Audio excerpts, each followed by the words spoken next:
एक बार पुनः स्वागतम अस्ति भवतां सर्वेषां तत्रादौ मङ्गलाचरणं भवेत्। मूकं करोति वाचालं पङ्गुं लङ्घयते गिरिं यत्कृपातमहं वन्दे परमानन्दमाधवम्। परम सम्माननीयाः, अद्य ये भवतः सर्वान् पाठयितुं समागताः सन्ति आचार्याः नीरज भार्गव महोदयाः। एते साम् अध्ययनं कास्याम् अभूत्। एते लब्धप्रतिष्ठाः आचार्याः सन्ति। एते नैकशास्त्रेषु कृतश्रमाः आचार्याः वर्तन्ते। आचार्य नीरज भार्गव महोदयाः जेषां सकाशे यस्मात् गुरोः एते अधीतवन्तः ते गुरुवः भवन्ति। परम गुरुवः अस्माकं सर्वेषां परम श्रद्धेयाः आचार्य पुरुषोत्तम त्रिपाठी गुरुचरणाः। तेषाम् एते शिष्याः वर्तन्ते। भूति परिभाषेन्दुशेखरस्य भूति टीका संपूर्णा विभूति टीका यदि केषाञ्चित् पार्श्वे आसीत् केषाञ्चित् गुरूणां कंठे आसीत् ते तादृशाः गुरुवः आसन्। यत् अस्माकं सर्वेषां पूज्याः गुरुवः आचार्य पुरुषोत्तम त्रिपाठी गुरुचरणाः तेषाम् एते साक्षात् शिष्याः सन्ति। भूतिटीकायाम् एतेषां तावत् तथैव पाण्डित्यं वर्तते।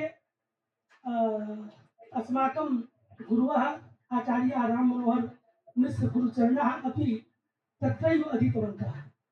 एतेषां गुरोः पार्श्वे अस्माकं गुरुचरणाः अधीतवन्तः। अस्माकं गुरूणामपि गुरुवः ते आसन्। अस्मात् कारणात् मया उक्तं परम गुरुवः ते आसन्। तस्मात् गुरोः अधीत्य भवतः सर्वान् पाठयितुम् अत्र एते समागताः सन्ति। एतेषां कुलपति वर्याणां पक्षतः अथ च अस्माकं निदेशक पक्षतः अथ च अत्र ये संयोजकाः वर्तन्ते सहसंयोजकाः वर्तन्ते। अस्माकं डॉक्टर श्रीमन्तः नरेश सिंह महोदयाः अथ च डॉक्टर किरण खिची महोदयाः तयोः पक्षतः अथ च मत्पक्षतः हार्दिकं स्वागतं प्रकल्प्य इदानीं तावत् अस्माकं तावत् अस्ति कश्चन नियमः मनसि तथा च मनसा वाचा कर्मणा स्वागतं कर्तव्यं। मनसा तावत् स्वागतं तदानीमेव एतेषाम् आचार्याणां कृतं यदा एतेषां तावत् अत्र आगत्य पाठयेयुः इति अस्माकं चिन्तनं जातं। तदानीमेव तावत् एतेषां मनसा स्वागतं जातम्।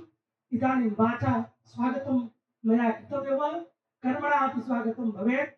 तदर्थं नरेश सिंह महोदयाः निवेद्यन्ते अथ च किरण खिची महोदयाः निवेद्यन्ते।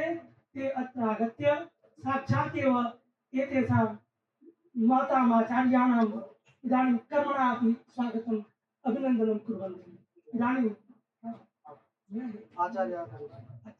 आचार्य अस्माकं संयोजक महोदयाः आचार्यान् सत्कुर्वन्ति।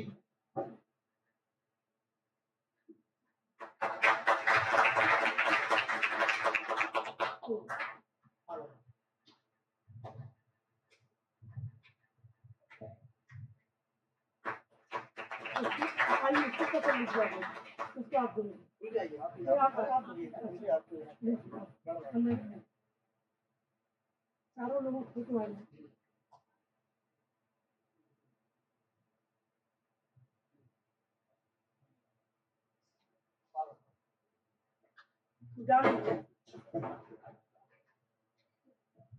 इदानीं साक्षात् एव तावत् प्रार्थये यत् एते आचार्याः नीरज भार्गव महोदयाः अस्माकं छात्रान् पाठयन्ति।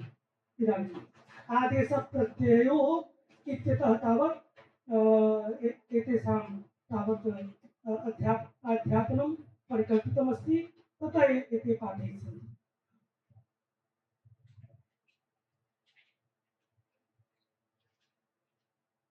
वाक्यकारं वररुचिं भाष्यकारं पतञ्जलिं पाणिनिं सूत्रकारं च प्रणतोऽस्मि मुनित्रयम्। नमः सर्वेभ्यः। अत्र समुपस्थितान् अस्य परिसरस्य व्याकरणविभागस्य अध्यक्षान् पूज्यान् विष्णुकान्तमहोदयान् प्रणम्य आचार्यां किरणकिञ्चि महोदयां प्रणम्य आचार्यान् नरेश महोदयान् प्रणम्य अन्यान् सर्वान् च नमस्कृत्य प्रदत्तविषयम् आश्रित्य यथामति वयं विचारयामः। तत्र राम शब्दात् सप्तम्याः बहुवचने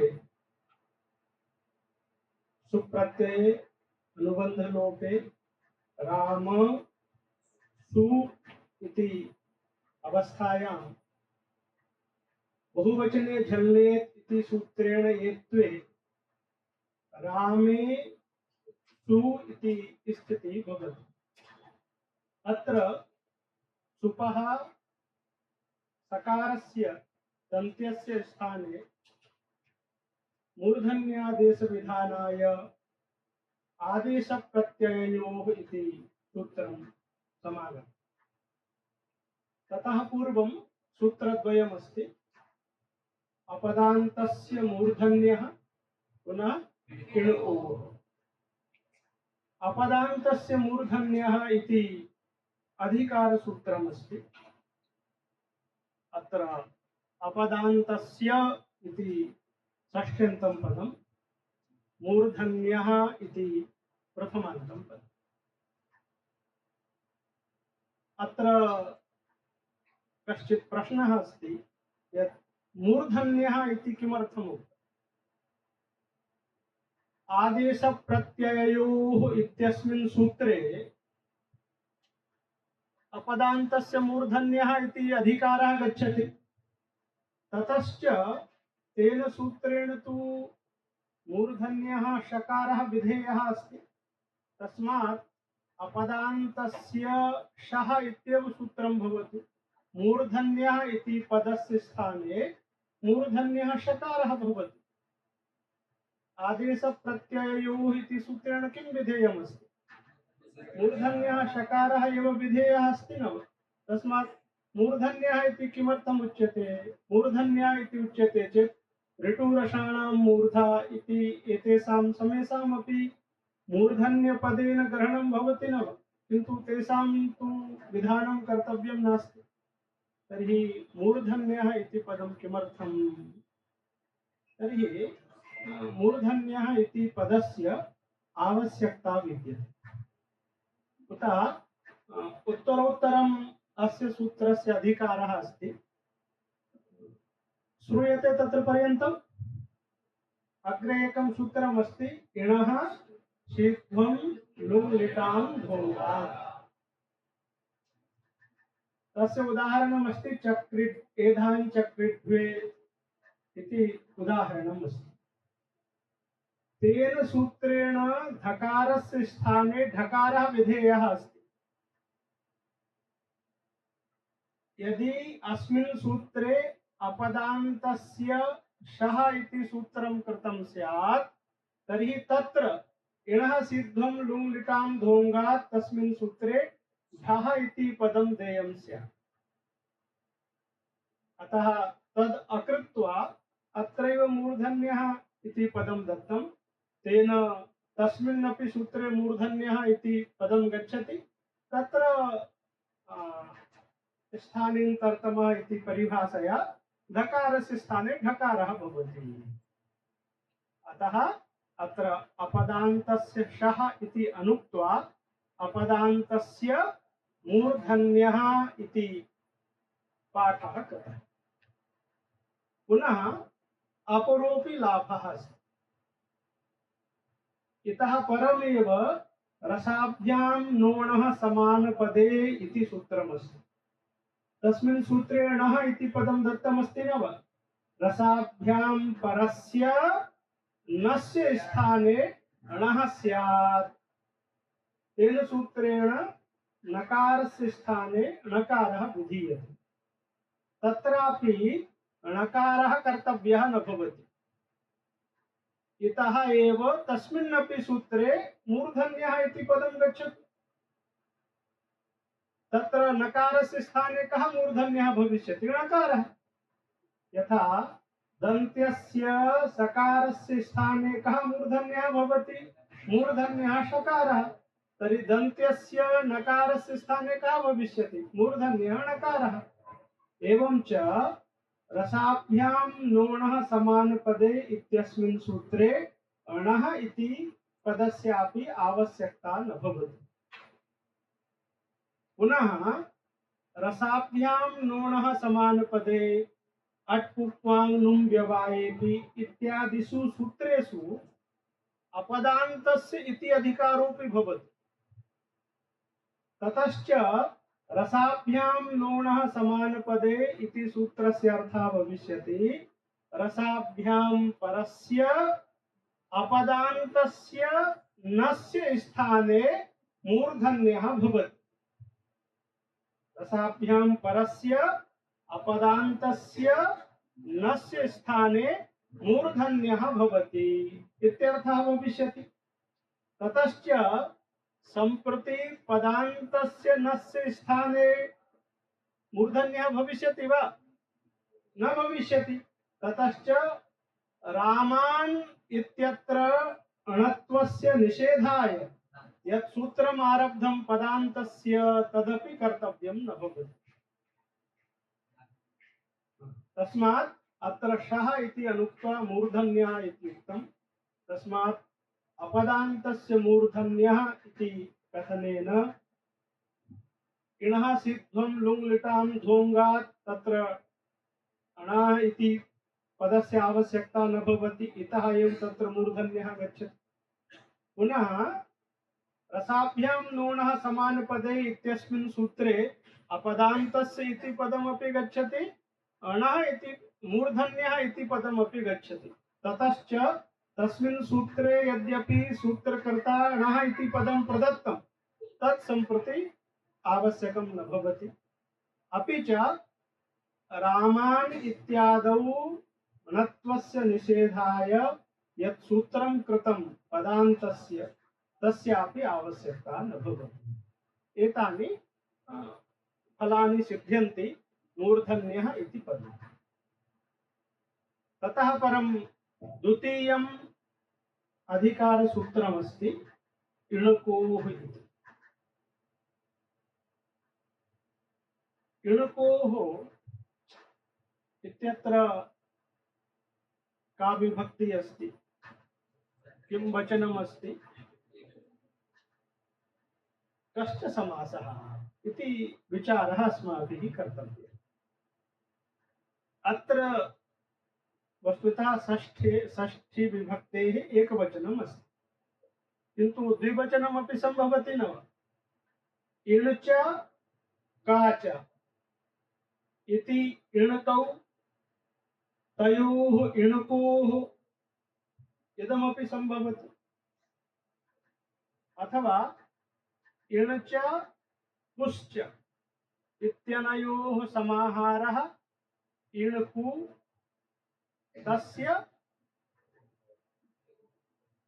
तस्य इणुकोः इति रूपं स्याद् वा? यतोहि समाहारद्वन्द्वः स्वीक्रियते चेत् क्लीबलिङ्गं भवति। इदं रूपं तु पुंसि अस्ति। तस्मात् मधु शब्दस्य किं रूपं? षष्ठी मधुना। तथैव अत्रापि स्यात्, किन्तु सूत्रं तु किमस्ति? इणुकोः इति सूत्रमस्ति। तस्मात् अत्र समाहारद्वन्द्वः अस्ति इतरेतरयोग द्वन्द्वः वा अस्ति इति प्रश्नः। षष्ठी विभक्तेः एकवचनम् अस्ति, द्विवचनं वा अस्ति, द्विवचनस्यापि संभावना विद्यते न वा? इतरेतरयोग द्वन्द्वः अस्ति चेत् द्विवचनं स्यात्। पुनः द्विवचने इदमेव रूपं भवति, इणुकोः इदमेव रूपं षष्ठी द्विवचने स्यात्। एवं प्रश्नः व्याकरणे बहुत्र सूत्रेषु भवति। यथा ऊकालो ह्रस्व दीर्घ पुलुतः इति सूत्रमस्ति, तत्र ह्रस्व दीर्घ पुलुतः इति समस्तं पदं विद्यते। यदि तत्र इतरेतरयोग द्वन्द्वः अस्ति चेत् ह्रस्व दीर्घ पुलुताः इति स्यात्, पुलुतः इति एकवचनं न स्यात्। यदि समाहार द्वन्द्वः अस्ति चेत् ह्रस्व दीर्घ पुलुतम् इति स्यात्, तदपि नास्ति। अतः यदि वयं तत्र बालमनोरमां पश्यामः तर्हि बालमनोरमाकारेण उभयथापि समाधानं दत्तमस्ति। समाहार द्वन्द्वः अस्ति चेत् छान्दसम् एकवचनम्, क्षम्यतां, छान्दसं पुंस्त्वमस्ति। यदि इतरेतरयोग द्वन्द्वः अस्ति चेत् छान्दसम् एकवचनम् अस्ति, आर्षम् एकवचनम्। उभयथापि समाधानं तत्र बालमनोरमाकारेण दत्तमस्ति। तथैव अत्रापि यदि समाहार द्वन्द्वः अस्ति चेत् अत्र नपुंसकत्वं प्राप्तमस्ति, आर्षं पुंस्त्वमस्ति, तस्मात् इणुकुः इति रूपं भवति। इतरेतरयोग द्वन्द्वः स्वीक्रियते चेत् अत्र आर्षम् एकवचनम् अस्माभिः स्वीकरणीयम्। तदा कश्चित् वक्तुं शक्नोति यत् एकवचनमेव कुतः, षष्ठी द्विवचनं भवति। अत्र इण् च का च इति इणकौ तयोः इणकोः इत्येव भवति। अत्र कु नास्ति, अपितु ककारः एव अत्र विवक्षितः अस्ति। अतः अत्र इतरेतरयोग द्वन्द्वः अस्ति, षष्ठी द्विवचनं च अस्ति। कः क्लेशः? कु इति पदम् अत्र विद्यते, इण् इत्यस्य कु इत्यनेन साकं समासः अस्ति इत्यस्य का आवश्यकता? ककारः एव भवतु। तर्हि तत्र एकम् उदाहरणम् अस्ति, स्रक्षु। स्रज शब्दः अस्ति, तस्य सप्तमी बहुवचने स्रक्षु इति रूपम् अस्ति। यदि अत्र ककारः एव विवक्षितः स्यात्, कवर्गः विवक्षितः न स्यात्, कु इति उच्यते चेत् वर्गस्य सम्पूर्णस्य ग्रहणं भवति। का इति उच्यते चेत् ककारमात्रस्य ग्रहणं भवति। यदि अत्र ककारः एव विवक्षितः स्यात् तर्हि स्रक्षु इति प्रयोगस्य सिद्धिः न स्यात्। कथं?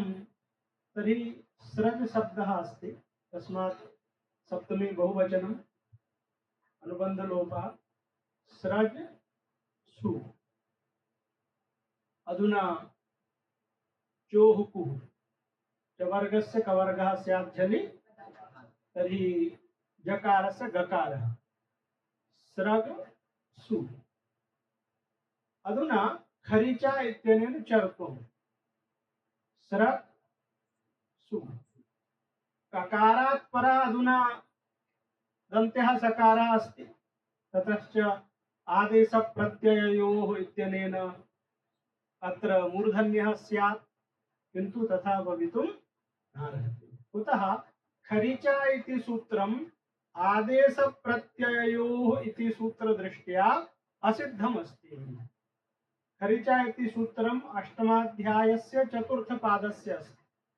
आदेशप्रत्यययोः इदं सूत्रं तु तृतीयपादस्य अस्ति। एवं च आदेशप्रत्यययोः इति सूत्रं पूर्वत्रिपादी अस्ति, खरिचा इति सूत्रं परत्रिपादी अस्ति। एवं च आदेशप्रत्यययोः इति सूत्रं तु स्रग सु इत्येव पश्यति, ककारं न पश्यति। ततश्च अत्र मूर्धन्यः शकारः न स्यात्, तेन स्रक्षु इति प्रयोगस्य सिद्धिः न भवेत्। तस्मात् अत्र ककार मात्रं न विवक्षितम्, अपितु कवर्गः विवक्षितः अस्ति। एवं च इण् च कुश्च अयमेव विग्रहः कर्तव्यः। अस्मिन् विग्रहे इतरेतरयोगद्वन्द्वः क्रियते चेत् षष्ठी द्विवचने इणकोः इति रूपं स्यात् वा? न स्यात्। तदानीं तु उकारस्य स्थाने इण् स्यात्। तर्हि वायु इति शब्दस्य यथा रूपं तथा रूपं स्यात्। अतः अत्र षष्ठ्येकवचनम् एव अस्ति। तत्तु न संभवति, इतरेतरयोगद्वन्द्वे तु द्विवचनं भवति, तर्हि आर्षम् एकवचनम् इति वक्तव्यम्। अथवा समाहारद्वन्द्वः अस्ति चेत् सौत्रत्वात् पुंस्त्वम् इति वा वक्तव्यम्। अयं विषयः व्याकरणे बहुत्र सूत्रेषु आगच्छति। तत्र सिद्धान्तः कः अस्ति तर्हि सामान्येन समाहारद्वन्द्वः एव स्वीक्रियते। यतोहि इतरेतरयोगद्वन्द्वः स्वीक्रियते चेत् द्विवचनैकवचने इति शास्त्रस्य बाधा कर्तव्या भवति। समाहारद्वन्द्वे तु तथा आवश्यकता न भवति। कुतः? लिंगम अशिष्यम लोकाश्रयत्वात् लिंगस्य। लिंगम तु लोकानुसारं भवति, अतः लिंगे व्यत्ययः भवितुम् अर्हति। तस्मात् यत्र यत्र व्याकरणे एवं पदानि सन्ति तत्र सर्वत्र समाहारद्वन्द्वः अस्ति, सौत्रत्वात् पुंस्त्वम् इति वक्तुं शक्यते। एवं च अत्र ककारः विवक्षितः नास्ति, अपितु कवर्गः विवक्षितः अस्ति। ततश्च स्रजसु अत्र जकारस्य स्थाने आदौ गकारः भवति, तेन गकारात् परस्यापि दन्त्यस्य सकारस्य स्थाने मूर्धन्यः सकारः भवति, तेन स्रक्षु इति प्रयोगः सिद्धः। अधुना आदेशप्रत्यययोः इति सूत्रमस्ति। तत्र अपदान्तस्य मूर्धन्यः इति अधिकारः अस्ति, पुनः इणकोः अयमपि अधिकारः अस्ति।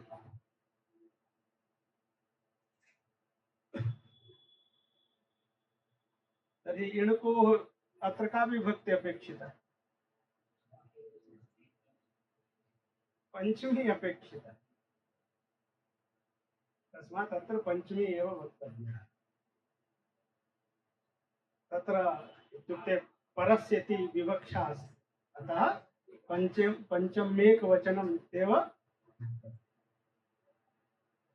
तर्हि इणकोः इति अस्ति, अस्य अर्थः इण कवर्गाभ्याम्। विभक्ति विपरीत पंचमी विभक्तौ अपि इदमेव रूपम्, षष्ठी विभक्तौ किं रूपम्? गुरु शब्दस्य पंचमी विभक्तौ यथा रूपं तथैव अतः पंचमी विभक्ति एव अस्ति। भवतां ध्यानं गच्छति न वा इति अहं ज्ञातुं तथा प्रतिपादितम्। तर्हि कः अर्थः इणको इत्यस्य? इण कवर्गाभ्याम् इति। अपदान्तस्य इति अधिकारः आगतः। इदं कस्य विशेषणम् अस्ति? अत्र आदेशप्रत्यययोः इत्यस्मिन् सूत्रे सहेः साडः सः इत्यस्मात् सूत्रात् सः इति षष्ठ्यन्तस्य पदस्य अनुवृत्तिः भवति। तस्य विशेषणम् अस्ति अपदान्तस्य। तर्हि इण कुभ्यां तस्मादित्युत्तरस्य इति परिभाषया परस्य इति लभ्यते।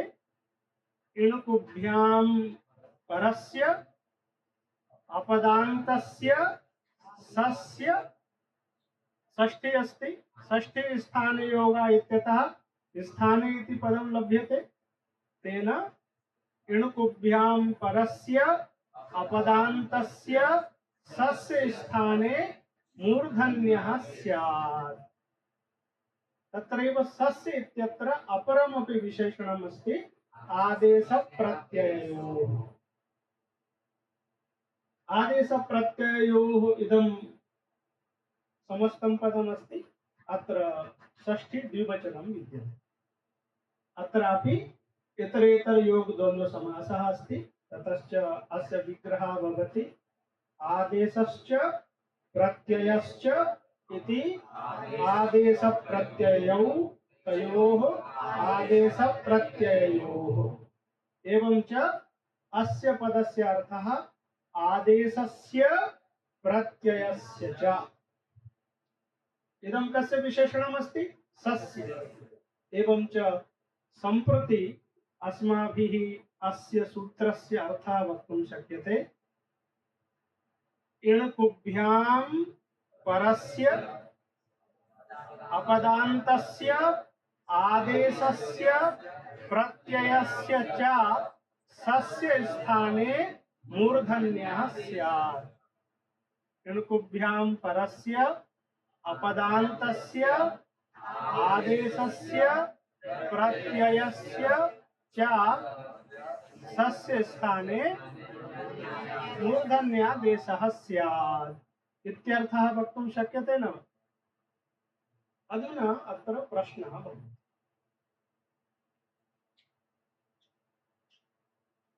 सस्य सहेः साडः सः इत्यस्मात् सः इति यत् पदम् आगतं तत् षष्ठ्यन्तमस्ति। तस्य किं विशेषणमस्ति? आदेशस्य पुनः प्रत्ययस्य। अत्र प्रश्नः भवति अपदान्तस्य इत्यपि अस्ति। नीलः घटः इति उच्यते। तस्य स्थाने यदि नीलस्य घटस्य जलम् इति प्रयोगः क्रियते चेत् नीलस्य घटस्य इत्यस्य कः अर्थः? नीलाभिन्नस्य घटस्य। विशेष्य विशेषणयोः विभक्ति समाना भवति न? यत्र विशेष्य विशेषणयोः विभक्तिः समाना भवति तत्र तयोः मध्ये अभेद संबंधः भवति। नीलः घटः इत्यस्य कः अर्थः? नीलाभिन्नः घटः। नीलं घटम् अस्यापि कः अर्थः? नीलाभिन्नं घटम् आनय। तर्हि अत्र विशेष्य पदमस्ति सस्य, तत्रापि षष्ठी विभक्ति अस्ति। विशेषणमस्ति आदेशस्य पुनः प्रत्ययस्य, तत्रापि षष्ठी अस्ति न? अतः विशेषण पदोत्तरा या विभक्तिः तस्याः अर्थः कः? तर्हि यदि सामान्येन वयं विचारयामः तर्हि अभेदः। यत्रैव विशेष्य विशेषणयोः विभक्तिः समाना भवति तत्र विशेषण पदोत्तर विभक्तेः अर्थः अभेदः भवति। टीकादौ पश्यामः चेत् तत्र समानाधिकरणे विभक्तिः इति प्रयोगः अस्ति। समानाधिकरण पदस्य अर्थः अभेदः अयमेव। एवं च आदेशस्य सस्य इत्यस्य कः अर्थः स्यात्? आदेशाभिन्नस्य सस्य। प्रकारान्तरेण वक्तुं शक्नुमः आदेशरूपस्य सस्य इत्यर्थः स्यात्। तथैव प्रत्ययस्य सस्य इत्यस्य कः अर्थः? प्रत्ययरूपस्य सस्य अथवा प्रत्ययाभिन्नस्य सस्य। एवं च यथा विशेष्य विशेषणयोः समान विभक्ति स्थले बोधः भवति तथैव यदि वयं सूत्रार्थं विचारयामः तर्हि अस्माकं सूत्रस्य अर्थः स्यात् इणकुभ्यां परस्य अपदान्तस्य आदेश रूपस्य प्रत्यय रूपस्य च सस्य स्थाने मूर्धन्यादेशः स्यात् इति अर्थः उच्यते। आदेशस्य सस्य किम् उदाहरणमस्ति तर्हि चिषेध शिधगत्याम् इति धातुः अस्ति न वा, तत्रादौ धात्वादेः शः सः इत्यनेन मूर्धन्य सकारस्य स्थाने दन्त्यः सकारः भवति, तेन सिद्ध इति रूपं भवति। लिटि दुत्वादिकं विधाय सिद्ध सिद्ध आ णल् सिद्ध सिद्ध आ पूर्वस्य अभ्यास संज्ञा भवति, धकारस्य लोपः सी सिद्ध आ अभ्यासस्य सी सिद्ध आ द्वितीयः यः सिद्ध अस्ति तस्य इकारस्य स्थाने पुगन्त लघुपधस्य च इत्यनेन गुणः भवति, तर्हि सी सेध इति रूपं भवति। सी इत्यत्र इकारः अस्ति न वा, सः इण् अस्ति, तस्मात् परः सकारः विद्यते न वा। अयं सकारः कीदृशः अस्ति, आदेशरूपः अस्ति न वा, यतोहि आदौ तु सिद्ध इत्यत्र मूर्धन्यः सकारः आसीत्, तस्य स्थाने धात्वादेः शः सः इत्यनेन दन्त्यः सकारः विहितः अस्ति, तस्मात् अयं सम्प्रति यः दन्त्यः सकारः दृश्यते सः कीदृशः अस्ति, आदेशरूपः अस्ति, आदेशरूपः अस्ति न। एवं च इणः परः आदेशरूपः दन्त्यः सकारः अस्ति, पुनः सः अपदान्तः अस्ति न वा, पदस्य अन्ते नास्ति, अपदान्तः अस्ति, तस्मात् तत्र मूर्धन्यादेशः भविष्यति, चिषेध इति इष्टं रूपं सिद्ध्यति। प्रत्ययस्य सस्य किम् उदाहरणं तर्हि यत्रैव वयं सन्नन्तात् धातोः सनासंस भिक्ष उः इत्यनेन उः प्रत्ययं कुर्मः, जिगमिषुः जिगमिष इति सन्नन्तः धातुः अस्ति न वा, तस्मात् उ प्रत्ययं कुर्वन्तु, जिगमिष उ। अधुना अतो लोपः इत्यनेन सनः अकारस्य लोपः भविष्यति, तर्हि जिगमिष उ। अधुना अत्र यः सनः सकारः दृश्यते सः प्रत्ययरूपः अस्ति न वा, सनि किम् अवशिष्यते, वस्तुतः सा इति अवशिष्यते। अधुना अकारोऽपि गतः, तर्हि अत्र सकारमात्रम् अस्ति न वा, पुनः सः प्रत्ययः अस्ति न वा, अतः अत्र प्रत्ययरूपः सकारः अस्ति, तस्मात् जिग मि अत्र इकारः अस्ति न वा, तस्मात् प्रत्ययरूपः अपदान्तः सकारः अस्ति, तस्य स्थाने मूर्धन्यः सकारः भविष्यति, तेन इदं प्रत्ययरूपस्य सकारस्य उदाहरणं भवितुमर्हति न वा।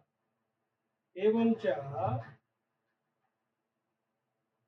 अत्र तु कार्यं जातं, किन्तु रामेषु अस्य सिद्धिः स्यात् वा,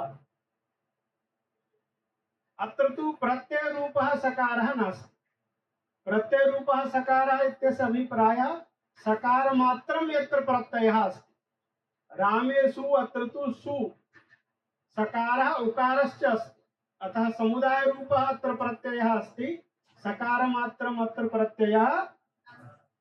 एवं च यदि आदेशरूपस्य सस्य प्रत्ययरूपस्य च सस्य स्थाने मूर्धन्यादेशः भवति इत्यर्थः क्रियते चेत् रामेषु इत्यत्र अव्याप्तिः भवति, अयं दोषः। तर्हि अयम् अर्थः तु उचितः नास्ति। अभेदार्थे यत्र षष्ठी विभक्तिः स्वीकर्तुं न शक्यते। अस्तु, तर्हि अवयवावयविभागे षष्ठी भवति। अवयवावयविभावे यदि षष्ठी स्वीक्रियते चेत् अर्थः कः भविष्यति? आदेशावयवस्य प्रत्ययावयवस्य च सस्य। तदानीं सूत्रस्य कः अर्थः भविष्यति? इणुकुभ्यां परस्य अपदान्तस्य आदेशावयवस्य प्रत्ययावयवस्य च सस्य स्थाने मूर्धन्यादेशः स्यात्। अयमर्थः भविष्यति न? ततश्च रामेषु इत्यत्र सम्प्रति कार्यं सिद्ध्यति। यतोहि प्रत्ययः अस्ति सु, रामे सु, प्रत्ययः कः अस्ति? सु। तद अवयवः दन्त्यः सकारः अस्ति न वा? पुनः सः इणः परः अपि अस्ति, अपदान्तः अपि अस्ति। एवं च रामेषु इत्यत्र कार्यं सिद्धम्। शिषेध इत्यत्रापि कार्यं भविष्यति। तत्र व्यपदेशिवद्भावेन सः एव आदेशस्य अवयवः इत्यपि वक्तुं शक्यते। किन्तु तिसॄणां त्रिशब्दस्य षष्ठी विभक्तौ किं रूपं भवति? तिसॄणां। त्रि इत्यस्य स्थाने तिसरी आदेशः भवति न वा? त्रिचतुरोः स्त्रियां तर्हि तिसरी आं नुट् इत्यादिकं कृत्वा तिसॄणां। तर्हि अत्र त्रि इत्यस्य स्थाने कः आदेशः अस्ति? तिसरी इति आदेशः अस्ति। तद अवयवः दन्त्यः सकारः अस्ति न वा? पुनः सः दन्त्यः सकारः ति इत्यत्र यः इकारः अस्ति तस्मात् परः अपि अस्ति, पुनः अपदान्तः अपि अस्ति। एवं च तिसॄणाम् इत्यत्र दोषः भविष्यति।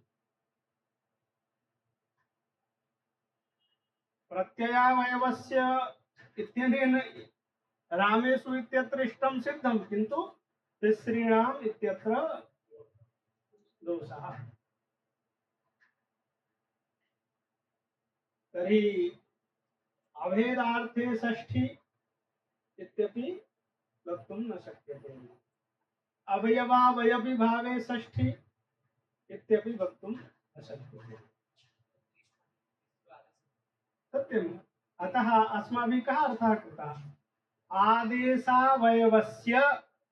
तर्हि आदेशः कः अस्ति? तिसरी। तदवयवः सकारः अस्ति न वा? तर्हि तस्य स्थाने मूर्धन्यादेशः स्यात्। यदि भवन्तः वदिष्यन्ति उच्चारण सामर्थ्यात् न, यतोहि तिसरी इत्यत्र तु दन्त्यस्य उच्चारणं कृतम्। यदि आदेशावयवस्य सस्य स्थाने मूर्धन्यादेशः इत्यर्थः क्रियते चेत् सर्वत्रैव तिसरी इत्यत्र मूर्धन्यादेशस्य प्रसक्तिः भविष्यति न? तर्हि दन्त्यस्य उच्चारणं किमर्थम्? अतः उच्चारण सामर्थ्यात् तत्र मूर्धन्यादेशः न भविष्यति इति यदि उच्यते चेत् मुसलं मुसलं, विषं विषम् इत्यादीनि उदाहरणानि सन्ति। मुसलम् इति पदमस्ति, अत्र सर्वस्य द्वे इति सूत्रमस्ति न वा? ग्रामः ग्रामः रमणीयः, नित्यवीप्सयोः इत्यनेन वीप्सायां द्वित्वं भवति। तत्र द्वित्वम् इत्यस्य अर्थः एकस्य स्थाने द्वौ आदेशौ भवतः। मुसलम् इत्यस्य स्थाने मुसलम् मुसलम् इति द्वौ आदेशौ भवतः। तर्हि अत्र आदेशः कः अस्ति? मुसलं मुसलं। तदवयवः दन्त्यः सकारः अस्ति न वा? पुनः सः इणः परः अस्ति, अपदान्तोऽपि अस्ति। अतः मुसलं मुसलं, विषं विषम् इत्यादौ दोषः भविष्यति। एवं च आदेशरूपस्य प्रत्यय रूपस्य च सस्य स्थाने मूर्धन्यादेशः भवति इति वक्तुं न शक्यते। कुतः? रामेषु इत्यत्र मूर्धन्यादेशः न स्यात्। आदेशावयवस्य प्रत्ययावयवस्य च सस्य स्थाने मूर्धन्यादेशः भवति इदमपि वक्तुं कुतः? तिसॄणां पुनः मुसलं मुसलम् इत्यादौ दोषः स्यात्। एवं च कः अर्थः तर्हि वक्तव्यः?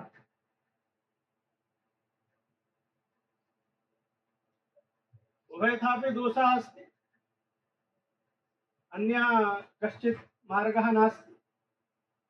भवती अवगच्छति न वा? तर्हि भट्टोजी दीक्षितैः सिद्धान्तकौमुद्यां किं लिखितम्? आदेशस्य प्रत्ययावयवस्य इति प्रयोगः कृतः।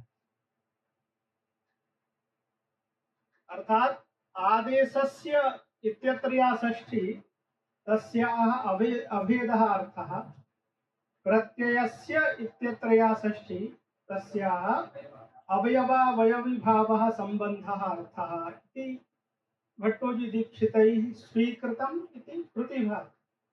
तैः तु वृत्ति लिखिता, तत्र कथमयम् अर्थः आगतः इति तैः उक्तम्। तर्हि वयम् एवं यदि सारल्येन वक्तव्यमस्ति चेत् वयम् एवं वदामः, प्रत्यय शब्दः प्रत्ययावयवे लाक्षणिकः अस्ति। प्रत्यय शब्दः षष्ठी विभक्तेः अर्थः अभेदः एव। प्रत्यय पदस्यैव कः अर्थः अस्ति? प्रत्ययावयवः। एवं च आदेश प्रत्ययोः इत्यस्य अर्थः अस्ति आदेश प्रत्ययावयवयोः। पृथक् कुर्मश्चेत् आदेशस्य प्रत्ययावयवस्य इत्यर्थः लभ्यते। एवं च कः अर्थः भवति? आदेश रूपस्य प्रत्ययावयव रूपस्य च। उभयत्रापि षष्ठी विभक्तेः अर्थः अभेदः एव। षष्ठी विभक्तेः अर्थः अस्माभिः न परिवर्तितः। षष्ठी विभक्तेः अर्थः कः? अभेदः एव। किन्तु अस्मिन् सूत्रे प्रत्यय शब्दः प्रत्ययावयवे लाक्षणिकः अस्ति। तेन सूत्रस्य अर्थः भवति इणुकुभ्यां परस्य अपदान्तस्य आदेश रूपस्य प्रत्ययावयव रूपस्य च सस्य स्थाने मूर्धन्यादेशः भवति। अयमेव अर्थः इष्टः अस्ति। अनया रीत्या अयम् अर्थः कर्तव्यः। प्रत्यय शब्दः प्रत्ययावयवे लाक्षणिकः अस्ति इत्यत्र किं प्रमाणम्? तर्हि हलि सर्वेषाम् इति प्रयोगः अस्ति। हलि सर्वेषाम्। सर्वेषाम् इत्यत्र मूर्धन्यः शकारः अस्ति न वा? अधः सर्वेषाम्। तर्हि सर्व आम् इति भवति। सर्वनाम्नः आमि सर्वनाम्नः सुट् इत्यनेन सुट् भवति। सर्व साम इति भवति। तथा परं बहुवचने सर्वे साम। अत्र प्रत्यय रूपः सकारः अस्ति वा? प्रत्ययः कः अस्ति? साम। यदागमास् तद्गुणीभूतास् तद्गणेन गृह्यन्ते इति परिभाषया अत्र कः प्रत्ययः? साम इति प्रत्ययः अस्ति। सा तु प्रत्ययः नास्ति, सा तु आगमः अस्ति। तस्मात् यदि आदेश प्रत्ययोः इत्यस्मिन् सूत्रे प्रत्यय रूपः सकारः विवक्षितः स्यात् तर्हि हलि सर्वेषाम् इत्यस्मिन् सूत्रे भगवता पाणिनिना मूर्धन्यस्य शकारस्य उच्चारणं न कृतं स्यात् किन्तु मूर्धन्यस्य उच्चारणं कृतं न तदेव उच्चारणम् अत्र तात्पर्यग्राहकं भवति यत् आदेश प्रत्ययोः इत्यस्मिन् सूत्रे प्रत्यय शब्दः प्रत्ययावयवे लाक्षणिकः ततश्च प्रत्ययावयव रूपस्य सस्य इत्यर्थः भवति तेन हलि सर्वेषाम् अधः सर्वेषाम् इत्यादौ मूर्धन्यः शकारः सिद्ध्यति पुनः सात् पदाद्योः इत्यस्मिन् सूत्रे सातिग्रहणमपि अत्र प्रमाणं भवति सात् पदाद्योः इत्यनेन किमुच्यते पदादेः सकारस्य सातेः सकारस्य च मूर्धन्यः न भवति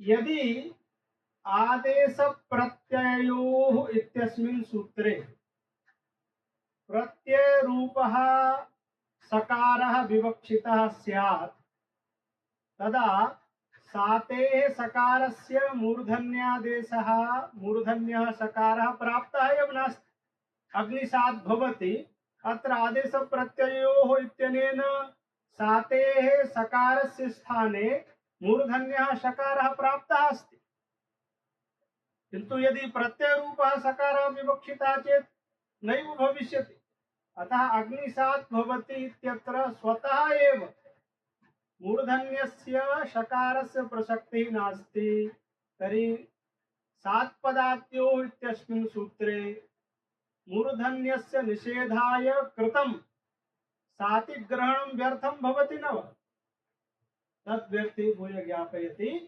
यत् आदेश प्रत्ययोः इत्यस्मिन् सूत्रे प्रत्यय शब्दः प्रत्ययावयवे लाक्षणिकः तेन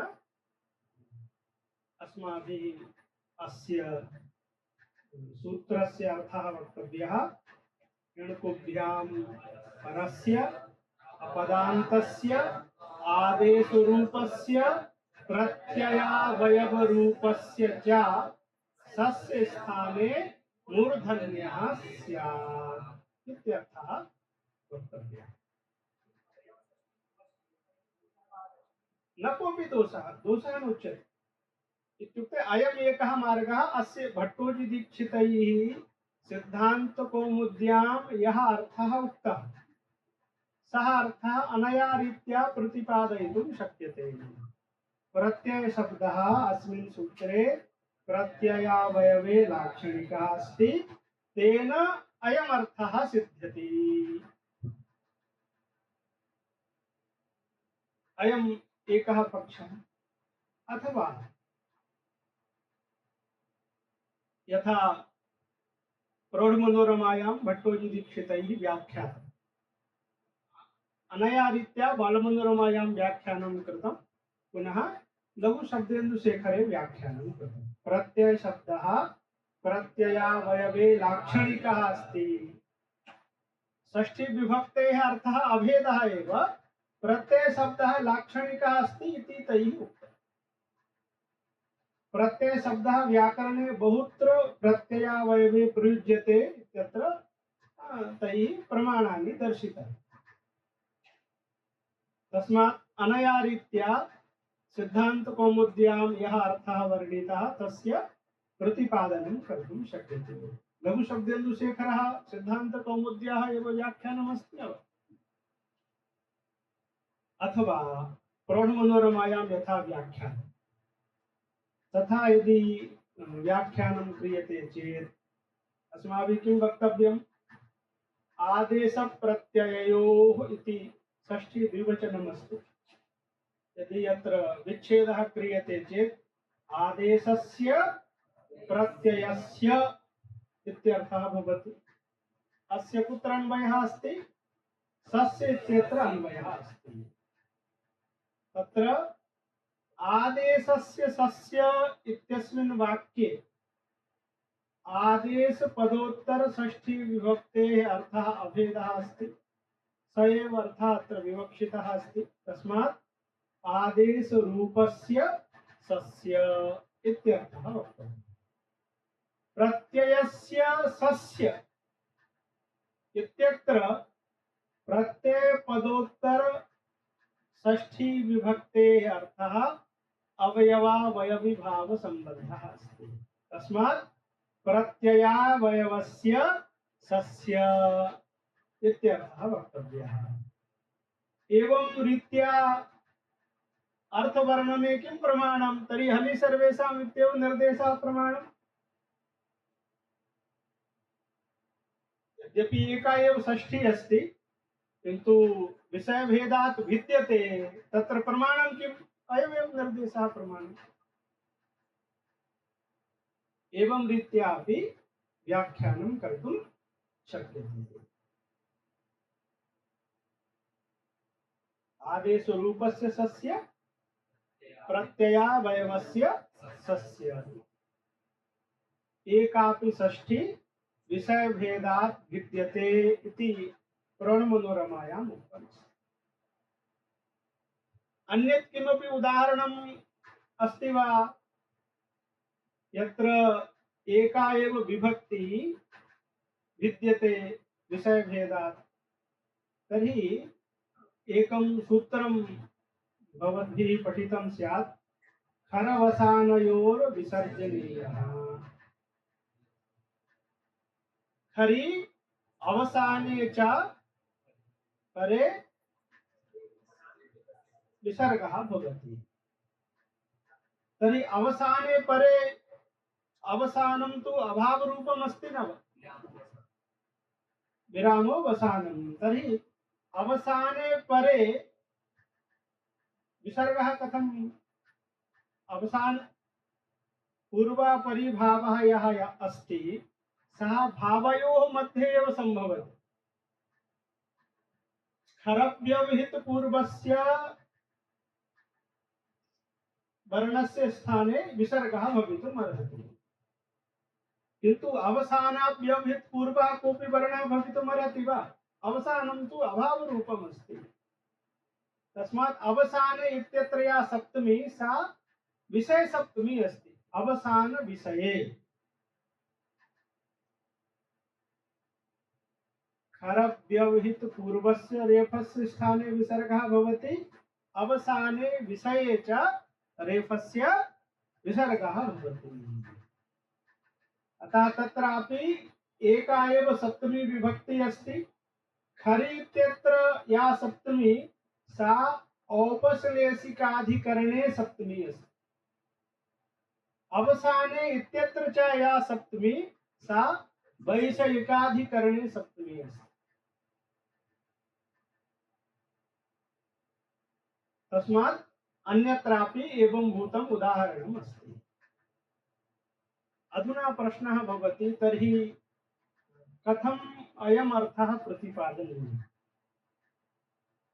प्रत्यय शब्दस्य प्रत्ययावयवे लक्षणां कृत्वा अर्थः सम्पादनीयः, अथवा एकापि षष्ठी विषय भेदात् भिद्यते इति पक्षम् अंगीकृत्य आदेशस्य इत्यत्र या षष्ठी तस्याः अर्थः अभेदः, प्रत्ययस्य इत्यत्र या षष्ठी तस्याः अर्थः अवयवावयवी भावः, तदा अयम् अर्थः भवति।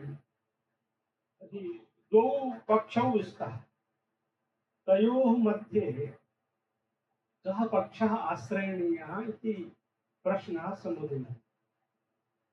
तर्हि अत्र यदि षष्ठी विभक्तेः एव अर्थः भिद्यते इति यदि वयं स्वीकुर्मः, तदा अत्र समासे क्लेशः भवति। आदेश प्रत्ययोः इत्यत्र द्वन्द्वसमासः अस्ति। द्वन्द्वसमासः सह विवक्षायां भवति।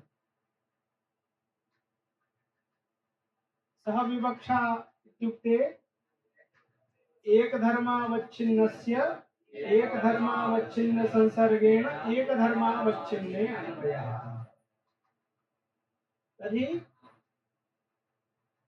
आदेश प्रत्यय इति समुदायत्वावच्छिन्नस्य सत्त्वावच्छिन्ने अन्वयः अस्ति, किन्तु सम्बन्धः भिन्नः भिन्नः अस्ति। एकस्य अभेद सम्बन्धेन अन्वयः भवति, एकस्य अवयवावयविभाव सम्बन्धेन अन्वयः भवति। तस्मात् सह विवक्षा न युज्यते। अतः वरुणमनोरमायां भट्टोजी दीक्षितैः प्रोक्तम् अत्र सह विवक्षा दुरहात् अपि सौत्रत्वात् समासः स्वीकर्तव्यः। सह विवक्षायाः अभावेपि अत्र समासः स्वीकर्तव्यः भवति। अयं भेदः, अयं दोषः अस्ति प्रौढमनोरमायाः यदि पक्षं स्वीकुर्मश्चेत्। यदि प्रत्यय शब्दस्य प्रत्ययावयवे लक्षणा क्रियते तदा षष्ठी विभक्तेः उभयत्रापि अर्थः कः? अभेदः एव। तस्मात् सम्बन्धः अपि न विद्यते, अतः तत्र सह विवक्षा अस्ति। एवं च शेखररीत्या यदि अस्य सूत्रस्य अर्थं वर्णयामः तदा अत्र आदेश प्रत्ययोः इति यः द्वन्द्वः अस्ति तस्य साधुत्वम् अस्ति, सह विवक्षा अस्ति। प्रौढमनोरमायां यथा अर्थः वर्णितः अस्ति तथा यदि स्वीकुर्मश्चेत् अत्र सह विवक्षायाः अभावेपि द्वन्द्वः स्वीकर्तव्यः भवति। बहुत्र तथा स्वीक्रियते, किन्तु यदि अस्माकं समीपे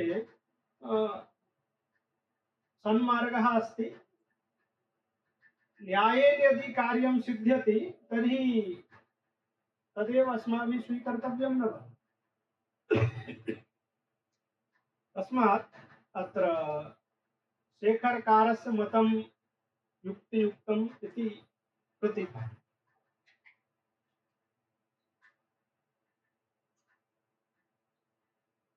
तर्हि सिद्धान्तभूतः अर्थः इणुकुभ्यां परस्य अपदान्तस्य आदेशरूपस्य प्रत्ययावयवस्य च सस्य स्थाने मूर्धन्यादेशः भवति इति। अर्थः सर्वैः ज्ञातः। रामेषु इति उदाहरणम् अस्ति। सिद्धान्तकौमुद्यां पदकृत्यं प्रदत्तम्।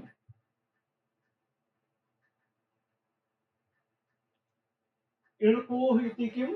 तर्हि रामस्य। इणुकोः इति अधिकारः यदि न स्यात् तर्हि कः अर्थः स्यात्? अपदान्तस्य आदेशरूपस्य प्रत्ययावयवरूपस्य च सस्य स्थाने मूर्धन्यादेशः स्यात् इति अर्थः भविष्यति न वा? तर्हि रामस्य इति अस्ति, अत्र स्या इति प्रत्ययः अस्ति न वा? प्राङ्गसि रसां स्याः इत्यनेन आदेशः भवति। अत्र स्थानिवद्भावेन सह प्रत्ययः अस्ति, तस्मात् प्रत्ययावयवः सकारः अस्ति न वा? अपदान्तः अस्ति न वा? तर्हि रामस्य इत्यत्र मूर्धन्यः सकारः स्यात्। स च इष्टः, तस्मात् किं कृतम्? इणुकोः इति पदं कृतम्। इणुकोः इति पदम् अस्ति चेत् अत्र रामस्य इत्यत्र यः दन्त्यः सकारः अस्ति सः इणः परः अपि नास्ति, कवर्गात् परः अपि नास्ति, तस्मात् न भवति। अत्र यदि वयं वदामः यत् उच्चारण सामर्थ्यात् न भविष्यति, उच्चारण सामर्थ्यात् न भविष्यति, यतोहि सर्वत्र यदि इणुकोः इति पदं न स्यात् तर्हि सर्वत्र मूर्धन्यः सकारः भविष्यति न वा? ततश्च टाङ् मीनात्स्याः इत्यत्र दन्त्यस्य उच्चारणं किमर्थम्? अतः उच्चारण सामर्थ्यात् दन्त्यस्य स्थाने मूर्धन्यादेशः न भविष्यति इति यदि कश्चित् वदति तदा अस्माभिः वक्तव्यम् अधः शब्दस्य षष्ठी विभक्तौ किं रूपं भवति? अमुष्य इति रूपं भवति न वा? तत्र मूर्धन्यः अस्ति, दन्त्यः वा? मूर्धन्यः इष्टः अस्ति न वा? उच्चारण सामर्थ्यात् यदि स्या इत्यस्य सकारस्य स्थाने मूर्धन्यः न भवति इति कल्पना क्रियते चेत् अमुष्य इत्यत्रापि दस्यते। किन्तु तत्र मूर्धन्यः सकारः इष्टः अस्ति। तदा अस्माभिः वक्तुं शक्यते अमुष्य इत्यत्र क्लेशः नास्ति। कुतः? एकं सूत्रमस्ति नडादिभ्यः फक्। तत्र नडादिगणे अमुष्य इति पाठः अस्ति, मूर्धन्य सकार घटितः पाठः अस्ति। अतः ततः निपातनात् अमुष्य इत्यत्र तु भविष्यति, किन्तु रामस्य इत्यत्र न भविष्यति। तस्मात् टाङ् मीनात्स्याः इत्यत्र सकारोच्चारण सामर्थ्यात् रामस्य इत्यादौ दोषः नास्ति। एवं च इणकोः इति पदस्य यत् फलं प्रदत्तं मूले रामस्य तद् न युज्यते। तदा तत्त्वबोधिन्यां लिखितमस्ति यदि एवं प्रतिपादनं क्रियते चेत् विश्वपासु इति प्रत्युदाहरणं देयम्। इणकोः किं? विश्वपासु, रमासु इदमपि दातुं शक्यते। विश्वपासु अत्र दन्त्यः अस्ति, मूर्धन्यः वा? कुतः? अत्र इणः परः नास्ति, कवर्गात् अपि परः नास्ति। एवं च आदेशप्रत्ययोः इत्यस्मिन् सूत्रे यदि इणकोः इति अधिकारः न स्यात् तदा विश्वपासु रमासु इत्यादौ मूर्धन्यस्य आपत्तिः अस्ति।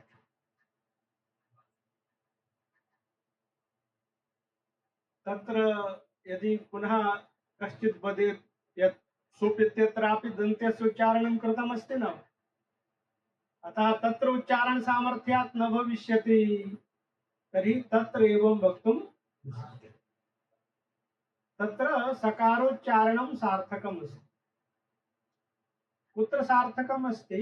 तर्हि तत्त्वबोधिन्याम् उदाहरणं दत्तं। लिटत्सु इति प्रयोगः भवति न? तत्र लिहसु, ततः परं होढः, ततः परं ढकारस्य स्थाने डकारः, झलां जसोन्ते। अधुना लिड् सु इति स्थितिः भवति चेत् सूत्रमस्ति डः सी धुड्, डात् परस्य सस्य दीर्घस्य। यदि सुप् इत्यत्र दन्त्यस्य उच्चारणं न कृतं स्यात् तर्हि लिटत्सु इत्यत्र धुडागमः न स्यात्।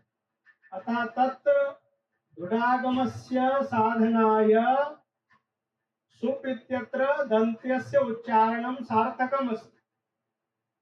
अतः उच्चारण सामर्थ्यात् विश्वपासु रमासु इत्यादौ वारणं कर्तुं न शक्यते। अतः विश्वपासु इत्यादौ दन्त्यस्य स्थाने मूर्धन्यः शकारः न स्यात्, तदर्थम् इणकोः इति पदम् अस्मिन् सूत्रे देयम्।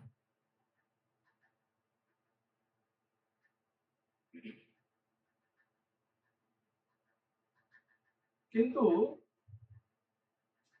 यदि वयं लघु शब्देन्दुशेखरं पश्यामः तर्हि तत्र एवं प्रतिपादनं ग्रन्थकारेण न कृतम्। तत्र तैः उक्तमस्ति टाङ् मीनात्स्याः इत्यत्र सकारोच्चारणमपि इणकोः इत्यस्य अनुवृत्तौ तात्पर्यग्राहकमस्ति। सकारोच्चारणं किं बोधयति यत् अस्मिन् सूत्रे इणकोः इत्यस्य अनुवृत्तिः भवति। यदि अस्मिन् सूत्रे इणकोः इत्यस्य अनुवृत्तिः इष्टा न स्यात् तर्हि सूत्रकारेण टाङ्-सिंह-सा-मिनात्स्याः इत्यत्र दन्त्यस्य उच्चारणं कृतं न स्यात्, किन्तु तैः दन्त्यस्य उच्चारणं कृतं। तदपि इदं बोधयति यदस्मिन् सूत्रे इणकोः इत्यस्य अनुवृत्तिः भवति। तर्हि शेखरे भिन्नं प्रतिपादनमस्ति, तत्त्वबोधिन्यां च भिन्नं प्रतिपादनमस्ति। अनयोः मध्ये किम् उचितम्? तर्हि तत्त्वबोधिन्यां यत् प्रतिपादनं तत् गौरवग्रस्तमस्ति। अमुस्य इत्यत्र निपातनात् मूर्धन्यः सकारः कृतः, तर्हि पुनः रामस्य इत्यत्र उच्चारण सामर्थ्यात् न भवति। तदपेक्षया इणुको इत्यस्य अनुवृत्तौ तात्पर्यग्राहकम् अस्ति इति उच्यते चेत् अमुस्य इत्यत्र निपातनस्यापि आवश्यकता न भवति। रामस्य इत्यत्र न्यायेनैव स्वतः एव मूर्धन्यः न भविष्यति, अतः उच्चारण सामर्थ्यस्य कल्पना कर्तव्या न भवति। अतः शेखरोक्तमेव लघुभूतम् इति प्रतिभा। अवगतम्? इणकोः किं रामस्य। आदेश प्रत्ययोः इति किं? तर्हि सुपीः सुपिसौ सुपिसः इति उदाहरणं दत्तमस्ति। सुपीः अत्र सुपिसौ सुपिसौ इत्यत्र दन्त्यः सकारः दृश्यते न, सः आदेशस्य अपि नास्ति प्रत्ययस्य अपि तु धातोः अस्ति। यदि अस्मिन् सूत्रे आदेश प्रत्ययोः इति पदं न स्यात् तर्हि कः अर्थः स्यात्? इणुकुभ्यां परस्य अपदान्तस्य आदेशस्य प्रत्ययावयवस्य च सस्य स्थाने मूर्धन्यादेशः स्यात्। अधुना आदेश प्रत्ययस्य इति पदं त्यक्तं, तर्हि अपदान्तस्य सस्य स्थाने मूर्धन्यादेशः स्यात्। तर्हि सुपिसौ सुपीः इति उदाहरणं नास्ति, अपि तु सुपिसौ सुपिसः। तर्हि सुपिसौ इत्यत्र यः सकारः अस्ति सः अपदान्तः अस्ति, इणः परः अस्ति, तर्हि तस्य स्थाने मूर्धन्यस्य प्रसक्तिः अस्ति। तद्वारणाय आदेश प्रत्ययो इति पदं देयम्। तत्र सः आदेशरूपः अपि नास्ति, प्रत्ययावयवरूपः अपि नास्ति, अपि तु धातोः अवयवः अस्ति। इस गतौ धातुः अस्ति। अपदान्तस्य इति किं? हरिस्तत्र। हरिः तत्र हरिः इति पदमस्ति न। पुनः किं सूत्रमस्ति? विसर्जनीयस्य सः इत्यनेन विसर्गस्य स्थाने सकारः भवति। हरिस्तत्र। अत्र सकारः यद्यपि इणः परः अस्ति, आदेशरूपः अस्ति, किन्तु पदान्तः एव अस्ति। तस्मात् हरिस्तत्र इत्यादौ मूर्धन्यः न भवेत्, तदर्थम् अपदान्तस्य इति विशेषणं भवेत्। एवं रीत्या अस्य सूत्रस्य अर्थ प्रतिपादनं। सम्प्रति वयं प्रौढमनोरमां विचारयामः। प्रौढमनोरमा अस्ति?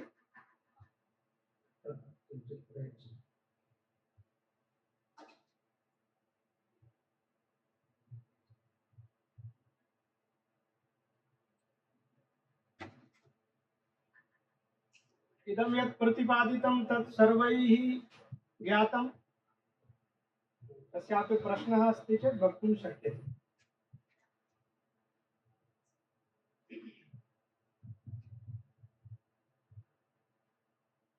अत्र प्रणमधुरमायां लिखन्ति एकापि षष्ठी विषयभेदात् भिद्यते इत्याशयेन व्याचष्टे आदेशः प्रत्ययावयवश्चेति।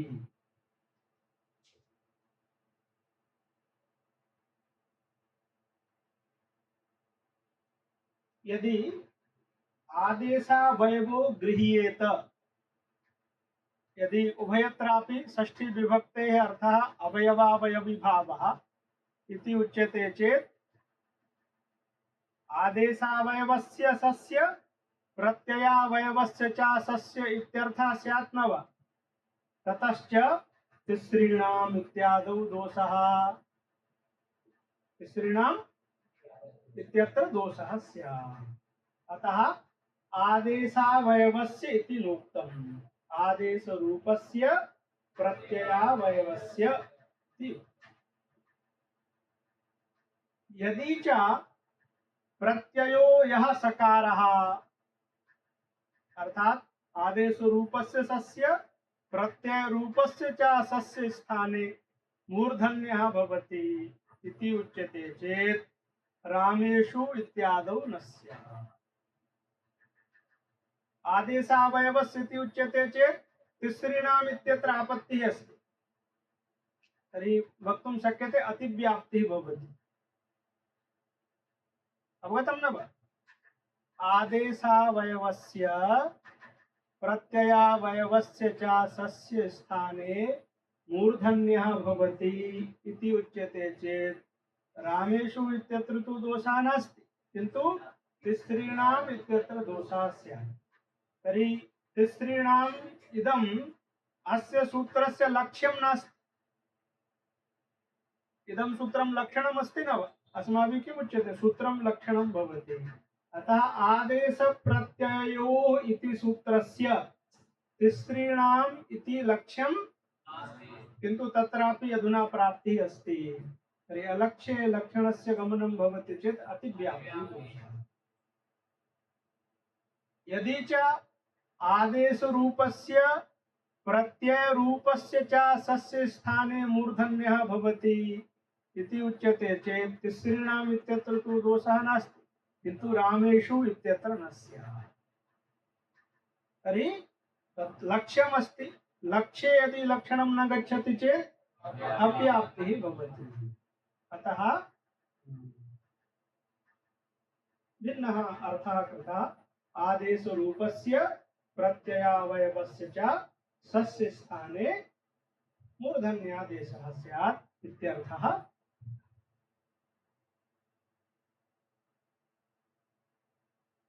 यदि तु आदेशावयवो गृह्येत तर्हि तिसृणाम् इत्यादौ दोषः। यदि च प्रत्ययो यः सकारः इति तर्हि रामेषु इत्यादौ न स्यात्। यदि एवं वैरूप्येण व्याख्याने सह विवक्षा विरहात् द्वन्द्वो न युज्यते तथापि सौत्रत्वात् बोध्यः। यद्यपि एवं वैरूप्येण व्याख्याने सह विवक्षा नास्ति, कुतः संबंधः विद्यते, एकधर्मावच्छिन्न संसर्गेण अन्वयः नास्ति। एकधर्मावच्छिन्नस्य भिन्न भिन्न संसर्गेण एकधर्मावच्छिन्ने अन्वयः अस्ति।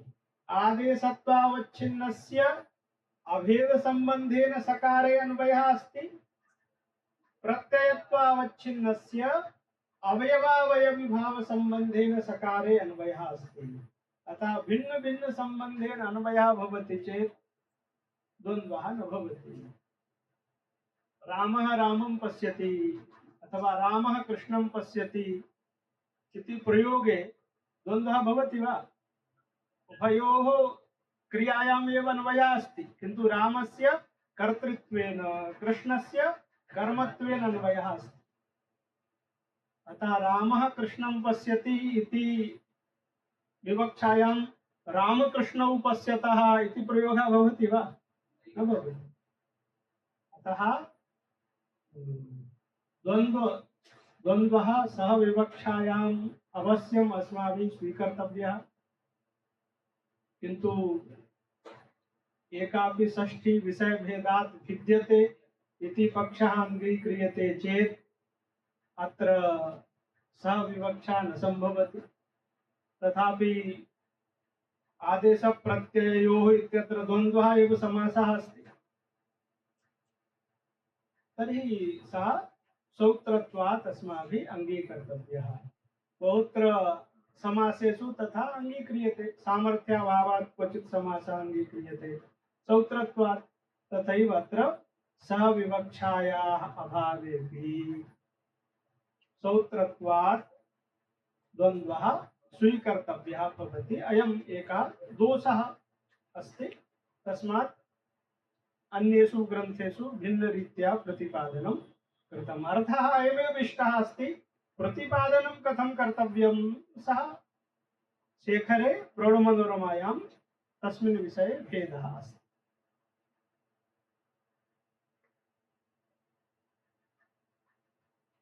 यद्यपि एवं वैरूप्येण व्याख्याने सह विवक्षा विरहात् द्वन्द्वो न युज्यते, तथापि सौत्रत्वात्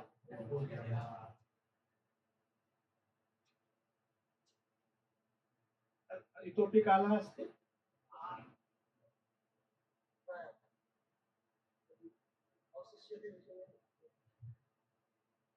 अस्तु, एका पङ्क्ति इतोपि अस्ति।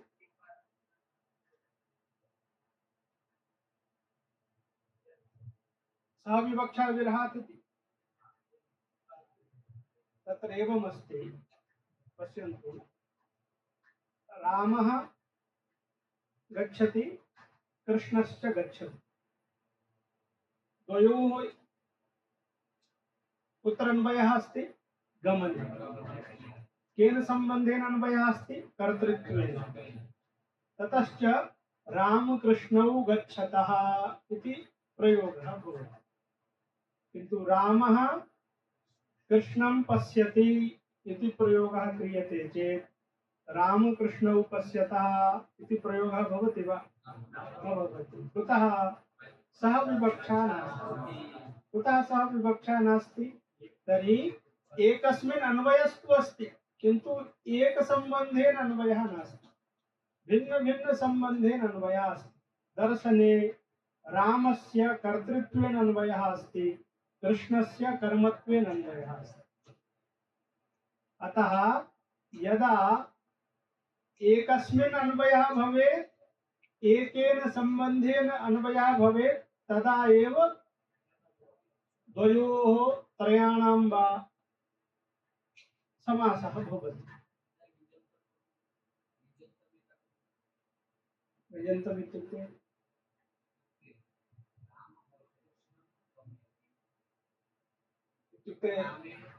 तदानीमपि न भविष्यति। यतोहि अन्यत्र अन्यत्र रामः ग्रामं गच्छति, कृष्णः रामं ग्रामं गमयति। अधुना भवान् किं वक्तुम् इच्छति?